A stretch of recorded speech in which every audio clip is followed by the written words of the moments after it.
Payg'ambarimiz sollallohu alayhi vasallam oldiga bir kishi kelib, "Ya Rasululloh, menga shunday bir ishni o'rgatingki, uni qilsam odamlar ham yaxshi ko'rsin, Alloh ham yaxshi ko'rsin."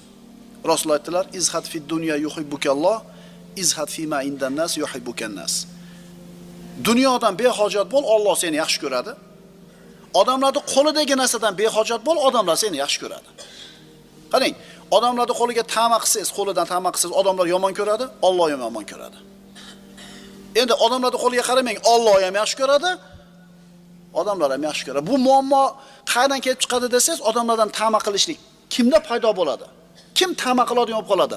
Rizq Allohdan degan e'tiqodi zaiflik odamlar. Rizq Allohdan degan odam ine birodan ta'ma qilmaydi, biroda oldi yoltoqlanmaydi.